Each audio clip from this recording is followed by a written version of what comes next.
Sometimes the truth is stranger than fiction, and today we're going to look at 3 stories that demonstrate that.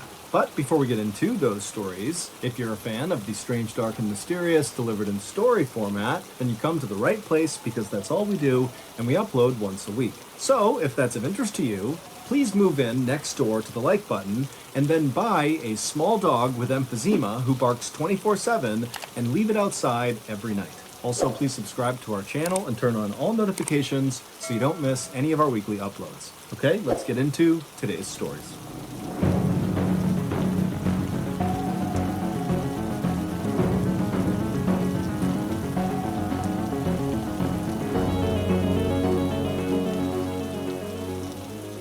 One morning in early June of 2011, in the Russian city of Kazan, a 49-year-old Russian woman named Fagiliu Mukametsanov woke up feeling nauseous. Fagiliu had recently had some health problems, and her doctors had told her that she really needed to take it easy, don't do anything that really stressed her out or made her mad, basically just relax. And so, on that morning, this is exactly what Fagiliu decided to do. Instead of pushing through her nausea to go to work anyways that day, she decided she would call out from work and stay home and have some tea and try to just feel better. But a little while later, when Fagiliu was in the kitchen making tea, her husband, Fagili, he came in and asked her how she was doing, and she said, "You know what? I actually feel worse. My nausea has gotten worse, my chest hurts, and I'm starting to sweat. I'm gonna go lie down in the bedroom." But as Fagiliu walked across the kitchen to go lay down, her chest suddenly tightened tenfold, and she collapsed to the ground unconscious. Fagili rushed over to her and tried to wake her up, and when he couldn't, he rushed to the phone and dialed 112, which is Russia's emergency line, and he called for an ambulance. And then when the ambulance arrived, Fagiliu was not breathing, and by the time they got her to the hospital, she was declared dead. She had died from a heart attack. Fagili, who had been married to Fagiliu, his wife, for almost 30 years, was absolutely heartbroken, but he and his wife's religion encouraged people to have funerals within 24 hours of a loved one passing away.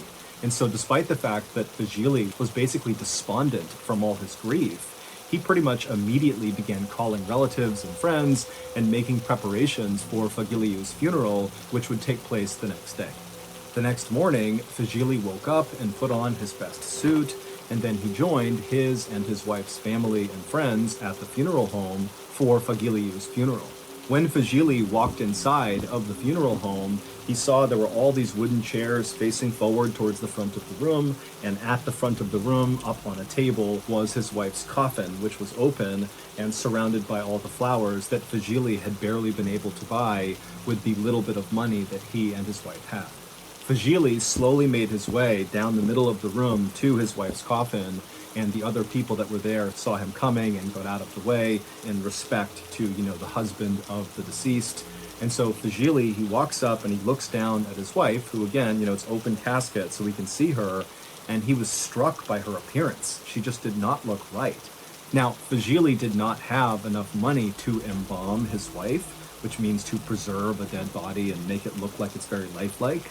And so instead, the people who worked in this funeral home had just applied heavy makeup to Fagiliu's face to try to make her appear more lifelike, but it really hadn't worked. To Fagili, it didn't even look like his wife. After all, Fagiliu never even wore makeup, and so to see her with heavy eyeliner and bright red lipstick was just totally bizarre. Behind Fagili was Fagili's family and Fagiliu's relatives all assembled in the first row, and they were beginning their prayers for the dead.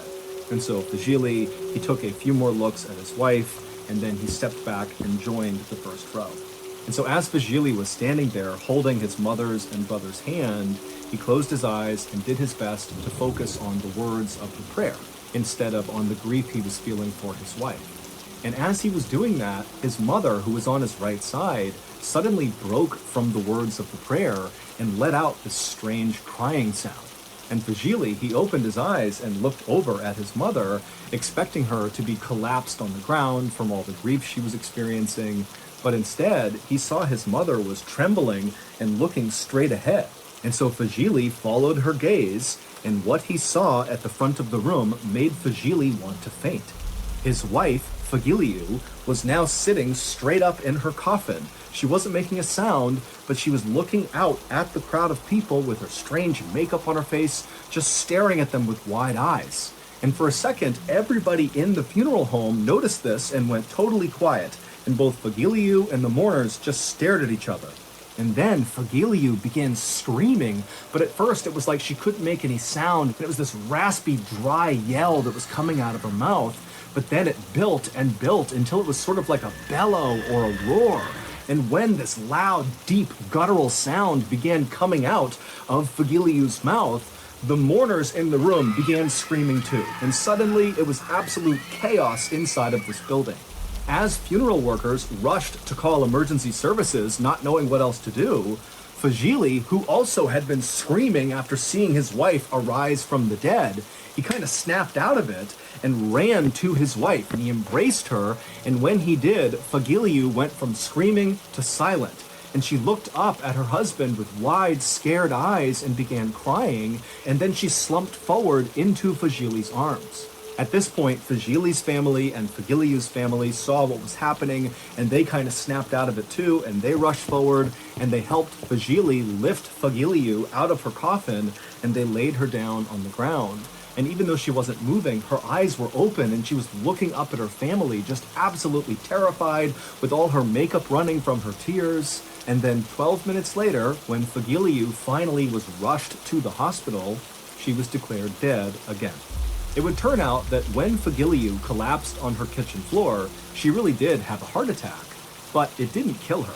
She was just unconscious, and her breathing was very shallow, and she wasn't moving, and nobody noticed. And so when Fagiliu kind of came to and woke up inside of her coffin at her funeral, she likely was okay, all things considered. She was, healthy enough to be alive, but when she looked around the room and saw she was at her own funeral and sitting in her coffin, the stress of that moment had given her another heart attack, and this one had been fatal.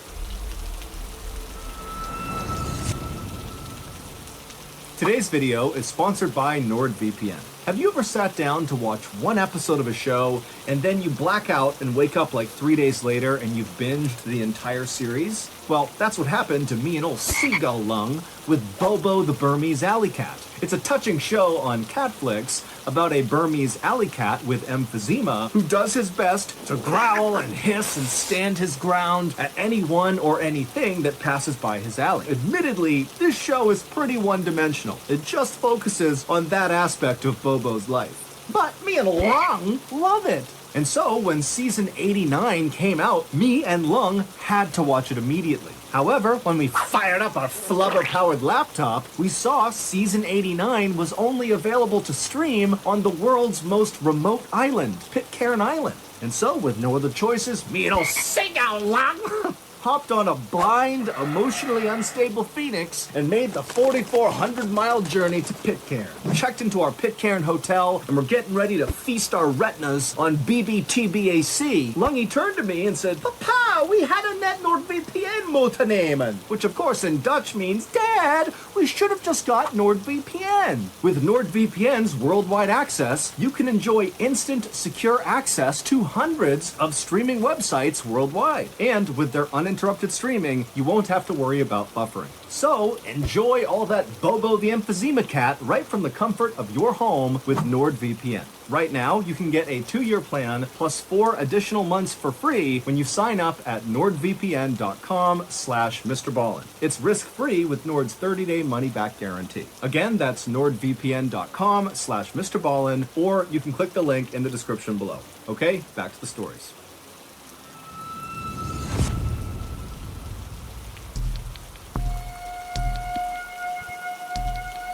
On October 15, 2003, a newlywed couple named Tina and Gabe Watson arrived in Australia for their honeymoon. They were both 26 years old and lived in Alabama, and neither of them made very much money.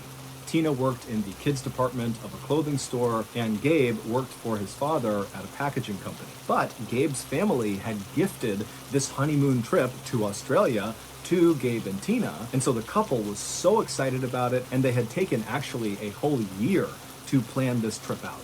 It was going to be the adventure of their lives. Once in Australia, the couple spent the first week in Sydney, which is one of the biggest cities in the country.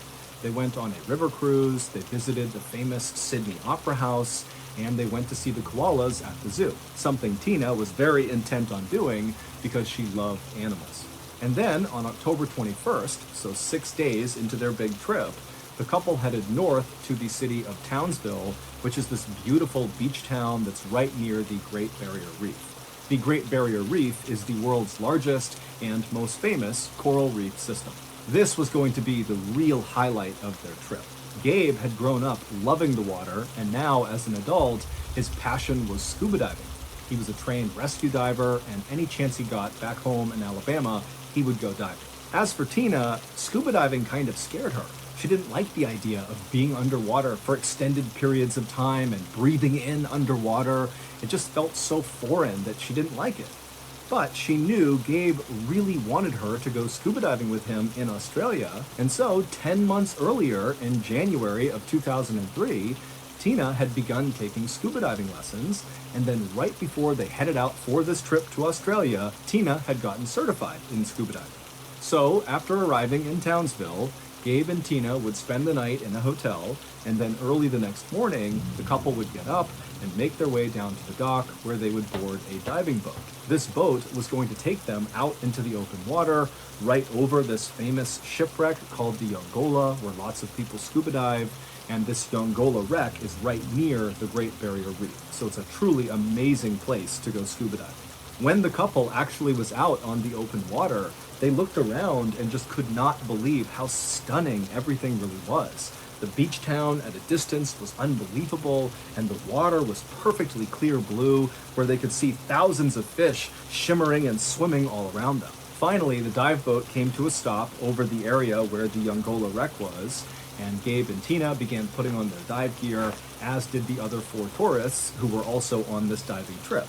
Now, Gabe and Tina were dive partners, which meant for this dive, they were instructed not to leave each other really at any point until they're back on the surface. But initially, once they and the other divers were put into the water, the entire group swam down together 100 feet to the bottom of the ocean where this shipwreck was. And at first, everything was going great. The swim down was easy, and then once they got down there, because the water was so clear and sunlight could reach them, they were able to look at each other and just really take in how spectacular this really was.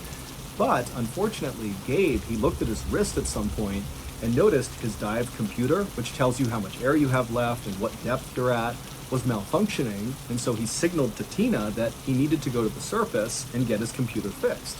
And so he and Tina would swim away from the group back up to the surface, and then once on the surface, Gabe was able to talk to the dive leader on the boat, and he was able to get his dive computer fixed. And then after only a couple of minutes of being back on the surface, Gabe and Tina went back under the water and began heading back down towards the rest of the group. And as Gabe and Tina approached the rest of the group, they saw they were all kind of swimming around in dive pairs around the Yongola wreck. And so Gabe and Tina, they got down there and they joined the queue and began as well moving as a pair around the wreck. Back up on the surface, the dive leader, who was up in the boat, was just kind of sitting there waiting for the divers to come back up, when all of a sudden he noticed there was this sudden eruption of air bubbles coming up to the surface. And so he peered over the side of the boat to see what was going on, and Gabe, who had only left the surface after fixing his dive computer maybe 5 minutes earlier, came bombing up out of the water. And when he did, the dive leader immediately noticed that Tina was not with him. And before the dive leader could even ask Gabe what was going on, Gabe, who was obviously very panicked, he ripped off his mask and he began trying to tell the dive leader that something was wrong with his wife, that she had sunk away from him and he couldn't get to her and he needed help. And so the dive leader immediately put on a scuba tank, he jumped in the water and swam down as fast as he could to the wreck down below. And when he got there, he immediately saw Tina by herself laying on the sand on the bottom of the ocean, just totally motionless on her back. And so the dive leader, he swam over to her, he scooped her up, and he brought her all the way back to the surface. And then once on the surface, he put Tina into the boat, and then the dive leader, he climbed inside and immediately began doing CPR on Tina. And for 45 minutes, the dive leader tried to do CPR, tried everything he could to save Tina, but unfortunately it was not enough and Tina passed away. An autopsy would later reveal that Tina had died from something called an air embolism, which is when an air bubble gets trapped in a blood vessel and blocks it. In scuba divers, this can happen from holding your breath for too long or trying to ascend too quickly. One theory about how this could have happened to Tina was based on what Gabe said happened when he and Tina went back down to the wreck after he got his dive computer fixed. He said they got down there, everything was fine, they were swimming around like the other dive pairs, taking pictures, when Tina started to panic, kind of randomly, and she reached out for Gabe, and Gabe said she knocked his oxygen mask off his face, and so Gabe was kind of starting to panic, and got the mask back on, at which point Tina was kind of floating away from him, and so Gabe, not really knowing what to do, said he went to the surface to get help. And so in that time frame, perhaps Tina, tried to rush to the surface on her own, giving herself the air embolism, or maybe in her panic, she had held her breath, giving herself the air embolism. But it wasn't long after Tina's death was ruled an accident and the case was closed that the other 4 people who were on that dive with Gabe and Tina began reaching out to Tina's family. These divers had seen something very strange happen right around the time Tina died, and they felt like they had to tell someone. One of these 4 divers would tell Tina's family that as they were swimming around the wreck, they saw Gabe and Tina come back down after Gabe had fixed his dive computer, and pretty quickly after they reached the bottom, Gabe seemed to give Tina a hug, like a really strong bear hug. Now, there's no reason any diver would hug another diver underwater, certainly not that hard, unless it was some sort of rescue attempt. And this diver who witnessed this told Tina's family that this did not look like a rescue attempt. It looked like Gabe was trying to restrain Tina, and Tina was trying to get away from Gabe.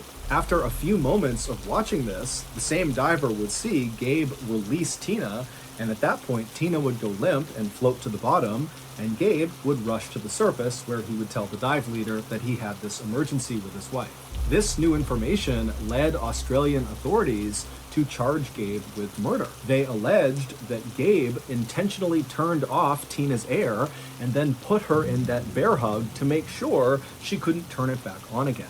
Gabe, however, has always denied this, saying his wife really just panicked and he was trying to help her but couldn't and then went to the surface. Gabe ultimately pleaded guilty to involuntary manslaughter in Australia and served 18 months in prison. Prosecutors in Alabama then also tried to charge Gabe with murder or something else in connection to Tina's death, but ultimately a judge dismissed the case. One final note about this story, which also happens to be the reason most people know about this story, is that 2 of the 4 divers who were down there with Gabe and Tina were taking underwater pictures at the time that Tina died. Here is a photo they developed from this trip, which clearly shows Tina in the background just moments after Gabe had released her and she sunk to the bottom and died.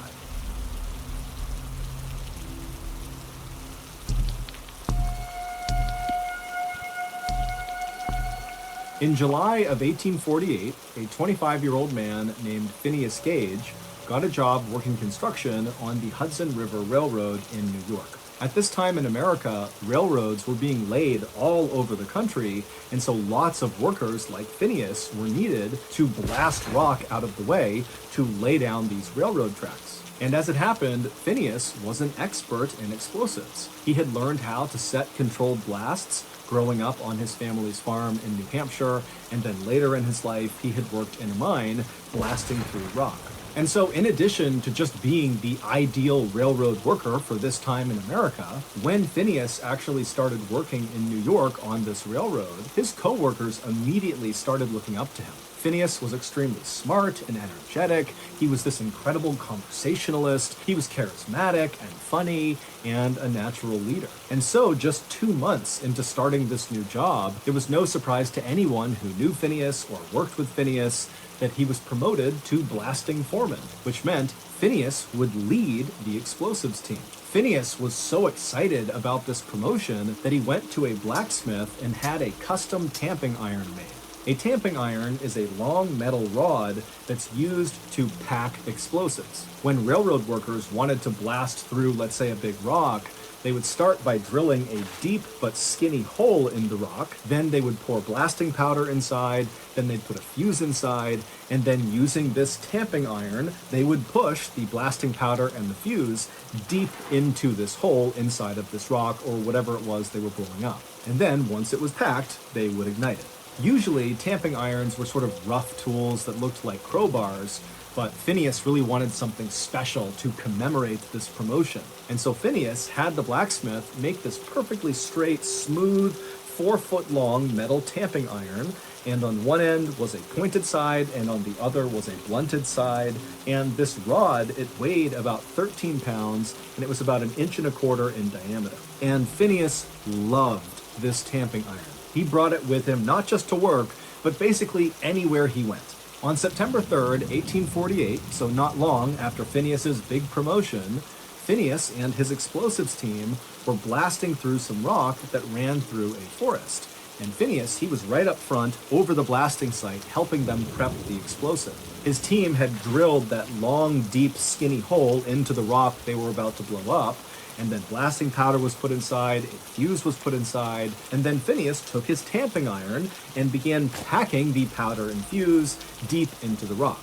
And the way he did this is he used the blunt end of his tamping iron to pack the explosives, which meant the pointed end was sticking out of the rock. And so as Phineas is doing this, someone behind him slipped on a rock. One of his men tripped or something, and so Phineas, with his hands kind of on his tamping iron, turned to the right to look and see what was going on.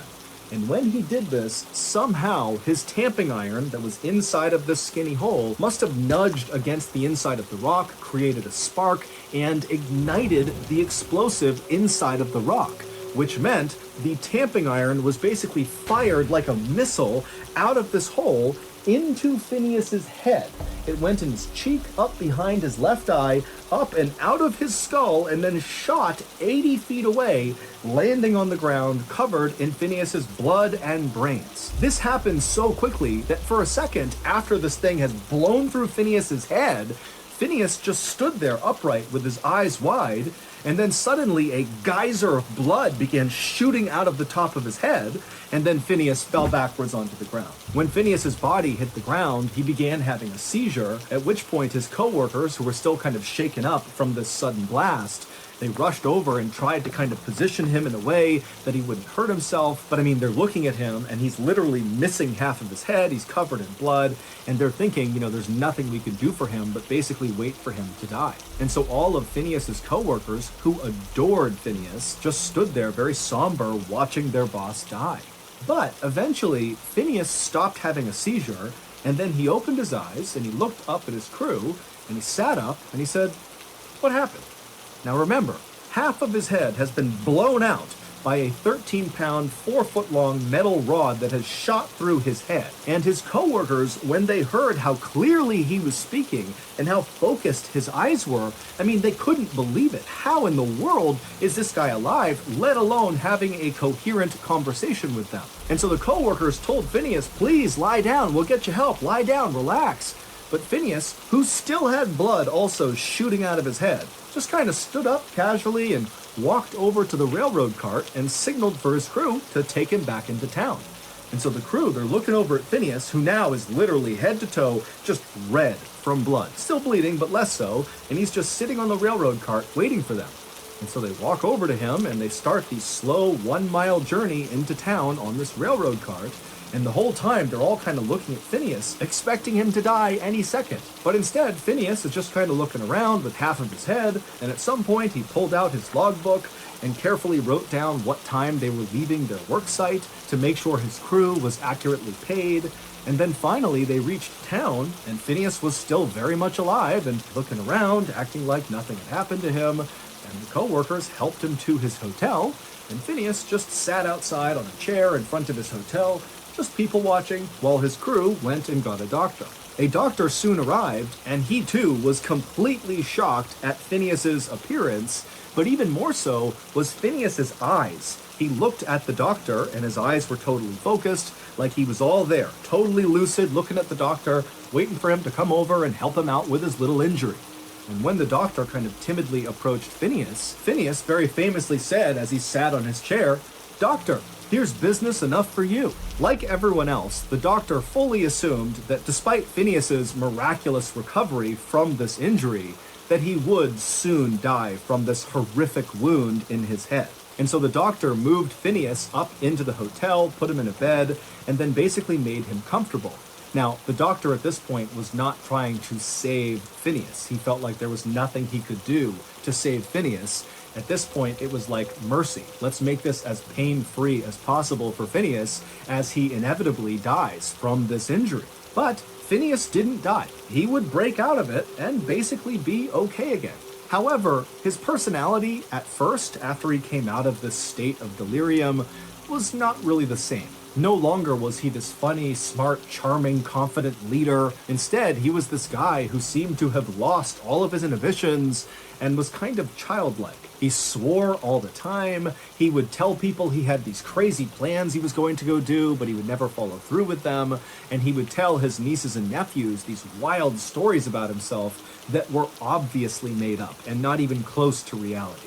But overall, he was okay, even though you could see his brain pulsing underneath his skin on the side of his head that had been blown off. And within a couple of years of this injury, those changes to Phineas's personality kind of faded, and he really did become old Phineas. However, there was one unique quirk to Phineas post-injury that never went away, and that was Phineas's kind of unhealthy love for the tamping iron that had blown through his head. After his injury, Phineas kind of stopped making friends, and any friends he did have, he really didn't try to keep those relationships up. He didn't get married, he didn't have kids. Instead, the tamping iron became sort of like his best friend. He took it everywhere with him, even posing at one point with the tamping iron the way you would expect a couple to pose for a photo. 12 years after his horrific injury, Phineas would develop seizures, likely from the injury, and then he would die with his beloved tamping rod right by his side. His case changed neuroscience forever by showing that an injury to the brain could affect specific personality traits. Today, Phineas's skull and his tamping rod are on display at Harvard Medical School. So that's going to do it. If you enjoyed today's story, be sure to check out our podcast called the Mr. Ballin Podcast. We have over 100 episodes, many of which are brand new and exclusive to the podcast, which means you cannot get them on YouTube. So go check it out. It's called the Mr. Ballin Podcast, and it's available exclusively on Amazon Music.